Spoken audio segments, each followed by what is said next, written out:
News ని మీకు సమర్పిస్తున్నవారు Lakshmi Nilayam gated community apartment Shyamalanagar extension 11th line Guntur. నమస్కారం. సిటీ న్యూస్ కి స్వాగతం. అంబటి రాంబాబు తన ఉనికిని కాపాడుకోవడం కోసం నిరసన దీక్షల డ్రామా చేస్తున్నారని టీడీపీ నాయకులు కనపర్తి శ్రీనివాసరావు, వేములపల్లి శ్రీరామ్ ప్రసాద్ ధ్వజమెత్తారు. శ్రీనివాసరావుపేటలోని టీడీపీ కార్యాలయంలో జరిగిన మీడియా సమావేశంలో వారు మాట్లాడారు. ముఖ్యమంత్రిపై అంబటి చేసిన దుర్భాషలకు నిరసన తెలిపేందుకు అంబటి ఆఫీసుకు వెళ్లామని, అయినా మాపై కేసులు పెట్టారని అన్నారు. నియోజకవర్గ ప్రజల సమస్యలపై ఎమ్మెల్యే గల్లా మాధవి నిరంతరం కృషి చేస్తున్నారని చెప్పారు. అందుకే ఆమె సేవలను రాష్ట్ర వ్యాప్తంగా ఉపయోగించుకోవాలని అధిష్టానం ఆమెను పాలిట్ బ్యూరో సభ్యురాలుగా నియమించారని తెలిపారు. సమాజంలో కులమతాలను రెచ్చగొట్టే విధంగా అంబటి రాంబాబు ప్రయత్నం చేస్తున్నారని, ఇకనైనా మానుకోవాలని హితవు పలికారు. ఈ కార్యక్రమంలో శ్రీవల్లి, ఈరంటి వరప్రసాద్ తదితరులు పాల్గొన్నారు. నీ దొంగ దీక్షకు 2 కారణాలు చెప్పావు. నా ఇంటి మీద దాడి జరిగిన వాళ్ళని అరెస్టు చేయలేదు, నన్ను అరెస్ట్ చేశారని చెప్తా ఉన్నావు. నేను ఈ సందర్భంగా ఒకటే చెప్తా ఉన్నా, దాడి కేసులో మీ మీద పెట్టారు, మా మీద పెట్టారు, కానీ మేము నిరసన వ్యక్తం చేయడానికి మాత్రమే వచ్చాము, అయినా మా మీద కేసు పెట్టారు. నువ్వు ఉదయం పూట నువ్వు గౌరవ ముఖ్యమంత్రి వర్యులు చంద్రబాబు నాయుడు గారు ఏదైతే బూతులు మాట్లాడావో దాని మీద కేసు పెట్టడం జరిగింది. అది బెయిలబుల్ సెక్షనే పెట్టారు నీ మీద మా ప్రభుత్వం కక్షపూరితంగా ఎస్సీ ఎస్టీ కేసు మేము పెట్టాలంటే వెంటనే నీ మీద ఎస్సీ ఎస్టీ కేసు పెట్టచ్చు. మేము ఆ కేసు పెట్టలా. మేము కేవలం నువ్వు చంద్రబాబు నాయుడు గారు దూషించిన కేసే పెడితే ఆ కేసులో నీకు కోర్టు రిమాండ్ ఇచ్చింది. నువ్వేం చెప్తా ఉన్నావు? బిలో 7 yearsలో ఉన్న దానికి నాకు రిమాండ్ ఎట్టిస్తారని చెప్పి జడ్జి గారి మీద కంప్లైంట్ ఇచ్చావు హైకోర్టు రిజిస్ట్రార్కి. నువ్వు లాయర్ని అంటున్నావు. నువ్వు ఏ లాయర్? చెట్టు కింద లాయర్. వాళ్ళు చదివావా? లా చదివావా నువ్వు? అసలు జడ్జి గారికి పూర్తి విచక్షణాధికారం ఉంది, బెయిల్ ఇవ్వచ్చా ఇవ్వకూడదా అని. బెయిలబుల్ అఫెన్స్లో కూడా నువ్వు రెగ్యులర్ అఫెండర్వి. అంటే రోజు నేరాలు చేసే వాళ్ళని రెగ్యులర్ అఫెండర్ అంటారు. నువ్వు పదే సమాజంలో కులమతాలను రెచ్చగొట్టడం, నిన్ను కోర్టులో హాజరు పెట్టే సమయానికి నీ మీద 12 కేసులు పెండింగ్ ఉన్నాయి. దాంట్లో 6 కేసులు నువ్వు పోలీసుల్ని థ్రెటన్ చేసినవి ఉన్నాయి. ఇప్పుడు నేను ఇక్కడ ఏమీ గుర్తించరు. నీ ఉనికి కోసం నువ్వు ఇవన్నీ డ్రామాలు, ఇది మంచి పద్ధతి కాదు. నువ్వు చర్చకి రాలేకపోయావే? గుంటూరు నగరంలో పెమ్మసాని చంద్రశేఖర్ గారిని విమర్శిస్తున్నావు. నీ పార్టీ వాళ్ళు ఇంతమంది ఎంపీలు చేశారు, ఏం అభివృద్ధి చేశారు, ఏం గ్రాంటులు తెచ్చారు? ఒకసారి నువ్వు అడుగు రూమ్లో కూర్చుని, నీతో పాటు కూర్చుంటున్నారు కదా, వాళ్ళని అడుగు, అరే మనం ఎందుకు చేయలేకపోయాం, ఆ రోజు ముఖ్యమంత్రి జగన్మోహన్ రెడ్డిని మనం ఎందుకు అడిగి నిధులు తేలేకపోయాం, ఈ గుంటూరు నగరాన్ని ఎందుకు డెవలప్ చేయలేకపోయాం, ఇవాళ కూటమి ప్రభుత్వంలో వీళ్ళు ఎందుకు చేస్తున్నారా, మనం వెనకబడిపోతున్నాం అని నువ్వు అడుగు మీ వాళ్ళని. ఆ రోజు ఏంద్రా ఏం చేశారు, గుడ్డిగాడిదలు పొల్లుదామారా మీరు అని నువ్వు అడుగు. అది మానేసి అభివృద్ధిని ఆపుతానంటావు. అది ఫ్లైఓవరు, నువ్వేందో ఇట్ట కట్టాలి, ఫ్లైఓవర్ అట్ట కట్టాలి, అది బ్రిడ్జ్, అది ఓవర్ రైల్వే ఓవర్ బ్రిడ్జ్. అది దాన్ని వదిలేసి ఫ్లైఓవర్కి ఓవర్ బ్రిడ్జికి నీకు మీనింగే తెలియదు. రెండిటికి నువ్వు ఇట్ట మాని అట్ట మాని ఏదో నువ్వు గ్రాఫిక్స్ చేసి నువ్వు చెప్పినట్టు చేయాలా, ప్రజలకు నచ్చినట్టు చేయాలా? ఇంటర్నెట్ చరిత్రలో సంచలనం సిటీ బ్రాడ్బ్యాండ్. ఇప్పుడు ఇంటింటికి ఇంటర్నెట్, సిటీ నుంచి గ్రామం వరకు అదే స్పీడ్. మీరు ఈ రోజే సిటీ బ్రాడ్బ్యాండ్ కుటుంబంలో చేరండి. ప్రతి నీటి బొట్టును పొదుపుగా వాడుకోవడం ద్వారానే భావితరాలకు జీవనాధారాన్ని అందించగలమని కార్పొరేషన్ కమిషనర్ మయూర్ అశోక్ తెలిపారు. స్వర్ణాంధ్ర స్వచ్ఛాంధ్ర కార్యక్రమంలో భాగంగా కొరిటిపాడు చెరువు వాకింగ్ ట్రాక్లో ప్రత్యేక కార్యక్రమం నిర్వహించారు. కమిషనర్ మయూర్ అశోక్ తో పాటు కూటమి నేతలు పాల్గొన్నారు. నీటి ఎద్దడిని నివారించేందుకు ప్రభుత్వం చేపట్టిన 100 రోజుల ప్రణాళికలో ప్రజలు భాగస్వామ్యం కావాలని సూచించారు. నగరపాలక సంస్థ పరిధిలోని చెరువులు, కాల్వలను క్లీన్ చేయడంతో పాటు ఆక్రమణలను తొలగించనున్నట్లు కమిషనర్ వెల్లడించారు. సో మొత్తం వాటర్ కన్జర్వేషన్ ప్లాన్ ప్రకారం ప్రతి ఒక్క ట్యాంక్, ప్రతి ఒక్క వాగు మనం కన్జర్వ్ చేయడానికి కృషి చేయాలి, ఒక ప్లాన్ చేయాలి అని ఈ జలధార జల ఆర్తి భాగంగా నెక్స్ట్ ఒక 100 రోజులు జరుగుతూ ఉంది. 6th April రోజు ఆనరబుల్ సీఎం గారు ఈ ప్రోగ్రామ్ ని, క్యాంప్ ని లాంచ్ చేశారు. నెక్స్ట్ 100 రోజులు అన్ని ట్యాంక్స్ ఐడెంటిఫై చేసుకొని దీని మీద కన్జర్వేషన్ కోసం మనం ఇమీడియట్ గా ఎఫర్ట్ టేకప్ చేయాలి. రూరల్ ఏరియాస్ ఉంటే అట్లా మనరేగా స్కీమ్ ద్వారా ఇప్పుడు కొత్త స్కీమ్ మనరేగా సంబంధించి వచ్చి దాని ద్వారా తర్వాత అర్బన్ ఏరియాస్ లో మన డిఫరెంట్ స్కీమ్ అమృత్ కావచ్చు, తర్వాత జనరల్ ఫండ్స్ నుంచి కూడా మన అన్ని ప్రోగ్రామ్ టేకప్ చేయడం జరుగుతుంది. మాజీ మంత్రి అంబటి రాంబాబు చేపట్టిన నిరసన నిరాహార దీక్షకు వైసీపీ మాజీ మంత్రులు జోగి రమేష్, వెల్లంపల్లి శ్రీనివాసరావు, మాజీ ఎమ్మెల్యే మల్లాది విష్ణు, ఎమ్మెల్సీ చంద్రగిరి యేసురత్నం మద్దతు తెలిపారు. జనవరి 31వ తేదీ మాజీ మంత్రి అంబటి రాంబాబు ఇంటిపై కూటమి నేతలు దాడి చేసిన ఘటనలో దాడికి పాల్పడిన వారిని వెంటనే అరెస్ట్ చేయాలంటూ కలెక్టరేట్ ఎదుట నిరసన నిరాహార దీక్ష చేపట్టారు. ఈ కార్యక్రమానికి వైసీపీ శ్రేణులు పెద్ద ఎత్తున మద్దతు తెలిపారు. ఈ సందర్భంగా ఎమ్మెల్సీ చంద్రగిరి యేసురత్నం, వల్లంరెడ్డి లక్ష్మణరెడ్డి మాట్లాడుతూ కూటమి ప్రభుత్వం అధికారంలోకి వచ్చాక వైసీపీ సోషల్ మీడియా యాక్టివిస్టులు సుమారు 1800 మందిని అరెస్ట్ చేశారన్నారు. ఇంతవరకు మాజీ మంత్రి అంబటి రాంబాబు ఇంటిపై దాడికి పాల్పడిన వారిని ఎవరిని అరెస్ట్ చేయలేదని మండిపడ్డారు. ఇలాంటి దాడుల సంస్కృతి మంచిది కాదని హితవు పలికారు. ఈ కార్యక్రమంలో పోదిన మహేష్, నిమ్మకాయల రాజనారాయణ, వరికుటి అశోక్ బాబు, అంబటి మురళీకృష్ణ, సురేంద్ర, ఇతర ముఖ్య నాయకులు పాల్గొన్నారు. ఆంధ్ర రాష్ట్రంలో ప్రజాస్వామ్యం ఉందా లేదా అనే విధంగా ఉంది. ఈ రోజున నడిబొడ్డున అంత ఘోరంగా జరుగుతుంటే సుమారుగా అంబటి రాంబాబు గారితో పాటు అక్క చెల్లెళ్ళు అన్నదమ్ములు సుమారుగా 100 మంది ఆ ఇంట్లో ఉంటే ఆ విధమైన ప్రాణాలను అరిచేత్తులో పెట్టుకొని బతకాల్సిన 7-8 గంటలు బతకాల్సిన పరిస్థితి ఉంది. అంటే రాష్ట్రంలో లా అండ్ ఆర్డర్ ఉందా లేదా, రాష్ట్రంలో పోలీసు వ్యవస్థ పనిచేస్తుందా లేదా అనే దానికి మరి క్వశ్చన్ మార్కుగా మిగిలిపోయింది. ఎందుకు అధికారులు దాని మీద సరైన చర్యలు తీసుకోలేదు నేను ఈ మీడియా ముఖంగా ఆ రోజు అడిగాను, ఈ రోజు కూడా. ఎందుకంటే ప్రభుత్వాలు వస్తుంటాయి పోతుంటాయి, నాయకులు వస్తుంటారు పోతుంటాయి. తక్కెళ్లపాడు హెడ్ వాటర్ వర్కర్స్ లో పంపింగ్ లైన్ లీకేజ్ మరమ్మతుల పనులు అనుకున్న సమయం కంటే ముందుగానే పూర్తయ్యాయి. వేసవి దృష్ట్యా పనులు వేగంగా చేయాలని కమిషనర్ మయూర్ అశోక్ ఆదేశించారు.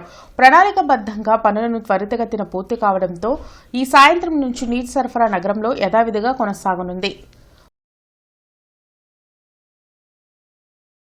స్వచ్ఛ భారత్ స్వచ్ఛాంధ్రలో భాగంగా భారతీయ విద్యాభవన్ విద్యార్థులు జెడ్పీ కార్యాలయ ఆవరణలో చెత్త సేకరణ కార్యక్రమం నిర్వహించారు. విద్యార్థులకు ప్రకృతి పరిరక్షణపై అవగాహన కలిగించేందుకు జెడ్పీ ఆవరణలో చెత్త సేకరించే కార్యక్రమం చేపట్టామని ప్రిన్సిపల్ హేమాంబ వెల్లడించారు. విద్యార్థుల్లో సామాజిక చైతన్యం పెంచేందుకు భారతీయ విద్యాభవన్ అనేక కార్యక్రమాలు నిర్వహిస్తుందన్నారు. ఈ కార్యక్రమంలో రాఘవ, నారాయణ, హిమబిందు తదితరులు పాల్గొన్నారు. ఈరోజు స్వచ్ఛాంధ్ర స్వర్ణాంధ్ర ప్రోగ్రాము ప్లస్ మా ఎన్సీసీ పిల్లలందరూ కలిసి జెడ్పీ కాంపౌండ్ క్లీన్ చేయడానికి పర్మిషన్ తీసుకుని ఇక్కడికి వచ్చామన్నమాట. ఇక్కడ ప్లాస్టిక్ బాటిల్స్ కొంచెం వేస్ట్ అట్లా ఉంటే అవన్నీ కలెక్ట్ చేశారు మా పిల్లలు. కొంచెం పిల్లల్లో క్లీన్లీనెస్ అవేర్నెస్ కోసం ఈ క్యాంపెయినింగ్ చేస్తున్నాము. మా పిల్లలు ఎప్పుడప్పుడు ఏమేమి ప్రోగ్రామ్స్ చేస్తారో అన్నీ మేము పబ్లిష్ చేస్తూ ఉంటాము. అట్లాగే ఇది కూడా పబ్లిష్ చేయమని అడుగుతున్నాను. షిరిడి సాయి ఆధ్యాత్మిక మరియు సేవా సమితిలో అనాథ పిల్లలకు ఉచిత విద్యను అందిస్తున్నట్లుగా సేవా సమితి అధ్యక్షులు ఓరుగంటి విశ్వనాథన్ తెలిపారు. గోరంట్లలోని షిరిడి సాయి ఆధ్యాత్మిక మరియు సేవా సమితి అనేక సేవా కార్యక్రమాలను నిర్విరామంగా కొనసాగిస్తుంది. ఈ సందర్భంగా సేవా సమితి అధ్యక్షులు విశ్వనాథం, ఉపాధ్యక్షులు ఏడుకొండలు మీడియాతో మాట్లాడారు. అనాథ పిల్లలకు ఉచిత విద్యను అందించే కార్యక్రమ వివరాలు వెల్లడించారు. అనాథ బాలబాలికలతో పాటు తల్లిదండ్రుల్లో ఎవరో ఒకరు లేని వాళ్లు, పేరెంట్స్ ఉండి చదువుకోనే ఆర్థిక స్తోమతం లేనివారు ఈ అవకాశానికి అర్హులని చెప్పారు. 2026-27 ఏడాదికి సంబంధించి ఈ నెల 20 నుంచి ఆశ్రమ ప్రాంగణంలో అప్లికేషన్స్ అందుబాటులో ఉంటాయని, 24లోపు పూర్తి చేసి ఇవ్వాలని అన్నారు. ప్రవేశ పరీక్ష నిర్వహించి ఎంపిక చేయడం జరుగుతుందని వివరించారు. భాష్యం విద్యాసంస్థల అధినేత భాష్యం రామకృష్ణ ఈ కార్యక్రమానికి తోడ్పాటును అందిస్తున్నట్లు విశ్వనాథన్ తెలిపారు. చదువుకునే బాలబాలికలను తీసుకునే సదుద్దేశంతో ప్రతి సంవత్సరం లాగానే అప్లికేషన్స్ కాల్ఫర్ చేయడం జరిగింది. ఈ నెల 20వ తారీఖు నుంచి ఆలయ ప్రాంగణంలో, అమ్మవారి ఆలయ ప్రాంగణంలో అప్లికేషన్లు ఇవ్వబడును. 24వ తారీఖు లోపల అప్లికేషన్లు ఫిలప్ చేసి అదే ఆశ్రమ ప్రాంగణంలో కానీ ఆలయ ప్రాంగణంలో కానీ ఇవ్వవచ్చు. వారందరినీ 30వ తారీఖు లోపల ప్రవేశ పరీక్షని నిర్వహించి వారందరినీ తీసుకోవడం జరుగుతుంది. ఎవరైతే అర్హులు ఉన్నారో వాళ్ళందరినీ తీసుకోవడం జరుగుతుంది. కాబట్టి ఈ అవకాశాన్ని అవసరమైన, అంటే తల్లి కానీ తండ్రి కానీ లేని పిల్లలు, తల్లి తండ్రి లేని పిల్లలు, తల్లి తండ్రి ఉండి ఆర్థిక స్తోమత లేక చదువుకునే జిజ్ఞాస కలిగినటువంటి విద్యార్థులందరికీ ఈ అవకాశాన్ని ఈ సమితి కల్పిస్తున్నది. నల్లపాడు బాసరా కాన్సెప్ట్ స్కూల్లోని విద్యార్థినులకు గ్రాడ్యుయేషన్ డే ఘనంగా నిర్వహించారు.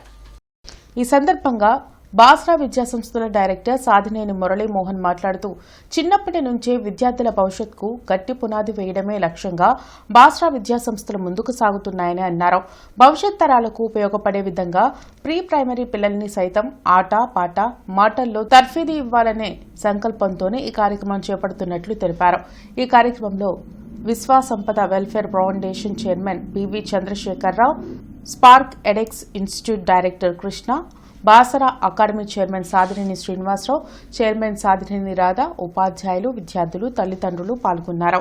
మరి ఈ సంవత్సరం ఏదన్నా చిన్న చిన్న లోపాలు ఏదన్నా జరిగి ఉన్నట్లయితే పేరెంట్స్ మరి అన్నిగా భావించి ఇది మన సంస్థగా భావించి మీ పిల్లలకి ఏం కావాలో ఆ కావాల్సినటువంటి సదుపాయాలు అన్ని రకాలుగా మేము సమకూరుస్తామని మీ వైపు నుంచి కూడా మరి మీ సలహాలు సూచనలు పాటిస్తామని తెలియజేస్తూ అందరికీ కూడా మరొకసారి ధన్యవాదాలు తెలియజేస్తూ సెలవు తీసుకున్నాం.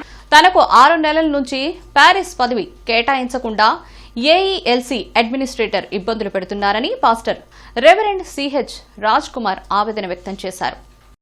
లాడ్జీ సెంటర్లోని ఎవాంజలికల్ లూథరన్ చర్చ్ వద్ద పాస్టర్ రాజ్ కుమార్ తన భార్యతో కలిసి తనకు న్యాయం చేయాలంటూ నిరసన వ్యక్తం చేశారు. ఈ సందర్భంగా ఆయన మాట్లాడుతూ ఈస్ట్ గోదావరి సినెడ్లో 15 సంవత్సరాల పాటు పాస్టర్గా సేవలందించామన్నారు. అయితే ప్రస్తుతం అడ్మినిస్ట్రేటర్ తనపై కంప్లైంట్ ఉన్నాయంటూ తనను విధుల నుంచి తొలగించారని ఆవేదన వ్యక్తం చేశారు. గత 6 నెలలుగా తమ కుటుంబం ఆర్థికంగా ఎన్నో ఇబ్బందులు ఎదుర్కొంటున్నామని, తనకు వెంటనే ప్యారిస్ పోస్టింగ్ ఇచ్చి ఆదుకోవాలని విజ్ఞప్తి చేశారు. మొన్న అంటే ఇంచుమించుగా 18 సంవత్సరాలు కంప్లీట్ అయింది నా సర్వీసు. ఈస్ట్ గోదావరిలో 15 సంవత్సరాలు పూర్తి చేసుకున్న తర్వాత వెస్ట్ గోదావరికి వచ్చాము మేము. కన్నాపురం వేసారు నన్ను, కోయి కన్నాపురం వెస్ట్ గోదావరిలో వేసిన తర్వాత 1 సంవత్సరం జరిగిన తర్వాత ఆ చర్చి వాళ్ళు నా మీద కంప్లైంట్ ఇచ్చారు. స్థానికంగా పాస్టర్ గారు ఉండలేదు మాకు, మేము చర్చి కట్టుకుంటున్నాం కొత్తగా, ఉండకపోతే మాకు వద్దని చెప్పి వాళ్ళు ఏఎల్సీ ఆఫీస్కి వచ్చి నా మీద కంప్లైంట్ ఇచ్చారట. నేను తప్పు చేశాను అంటున్నారు. ఇల్లీగల్ కాంటాక్ట్స్ రకరకాల మాటలు నాకు బయట వినిపిస్తున్నాయి సార్. వీళ్ళు బయట మాట్లాడుతున్నారు, అవి అబద్ధమని నేను ఖండిస్తున్నా. అవి ప్రూవ్ చేయమనండి. నేను ఏంటంటే మీడియా సార్ నా కుటుంబ పోషణ పోయింది, నవంబర్ నుంచి మేము గాల్లో ఉన్నాను సార్. నేను తప్పు చేసినట్టు రుజువు అయితే నేను ఏఎల్సీ నుంచి బయటికి వెళ్ళిపోతాను, నేనే రిజైన్ చేసి వెళ్ళిపోతానని చెప్పాను సార్. అయినా పట్టించుకోలేదు సార్. మే 9, 10వ తేదీల్లో నెల్లూరులో జరగబోయే ఆవాజ్ 3వ రాష్ట్ర మహాసభలను జయప్రదం చేయాలని ఆవాజ్ నాయకులు ఎంఏ పిలుపునిచ్చారు. బ్రాడీపేటలోని యూటీఎఫ్ కార్యాలయంలో ఆవాజ్ రాష్ట్ర కమిటీ ఆధ్వర్యంలో ఆవాజ్ 3వ రాష్ట్ర మహాసభల వాల్ పోస్టర్లను ఆవిష్కరించారు. ఈ సందర్భంగా ఎంఏ చుస్టీ మాట్లాడుతూ మే నెల 9వ తేదీన నెల్లూరులో లౌకిక సదస్సు నిర్వహిస్తున్నామని, దానికి వ్యవస్థాపకులు మాజీ MLA Gafoor, justice K Chandu హాజరు కానున్నారని తెలిపారు. ఈ ప్రభుత్వం మైనార్టీలకు ఇచ్చిన హామీలు అమలు చేయకుండా కులమతాలను రెచ్చగొట్టే కార్యక్రమాలు చేస్తున్నారని మండిపడ్డారు. ఈ కార్యక్రమంలో ఎస్కే బాషా, సైదా, జానీ, ఎండి ముస్తాక్, ఇస్మాయిల్ తదితరులు పాల్గొన్నారు. ఆవాజ్గా రాష్ట్ర వ్యాప్తంగా కూడా ఇలాంటి మతోన్మాద దాడులకు వ్యతిరేకంగా లౌకికవాదాన్ని పునరుద్ధరించడం కోసం, అదేవిధంగా మైనార్టీల సంక్షేమం ఏదైతే ఉందో దానికి సంబంధించినటువంటి సూపర్ 10 అమలు కోసం కార్యాచరణలో భాగంగా మేమందరం కూడా అప్పుడు ఈ మహాసభలో చర్చించి కార్యాచరణను రూపొందిస్తాము. కావున ఈ 9, 10 తేదీలు మే నెలలో జరిగేటటువంటి ఆవాజ్ 3వ రాష్ట్ర మహాసభని జయప్రదం చేయవలసిందిగా విజ్ఞప్తి. మొహమ్మద్ అబ్దుల్లా చిష్టి, ఆవాజ్ రాష్ట్ర ప్రధాన కార్యదర్శి. ఇంటర్నెట్ చరిత్రలో సంచలనం సిటీ బ్రాడ్బ్యాండ్. ఇప్పుడు ఇంటింటికి ఇంటర్నెట్, సిటీ నుంచి గ్రామం వరకు అదే స్పీడ్. మీరు ఈ రోజే సిటీ బ్రాడ్బ్యాండ్ కుటుంబంలో చేరండి. మార్కెట్ సెంటర్లోని హిందూ కళాశాలలో ఇటీవల విడుదలైన ఇంటర్మీడియట్ ఫలితాలలో అద్భుతమైన మార్కులు సాధించిన విద్యార్థులకు అభినందన కార్యక్రమం జరిగింది.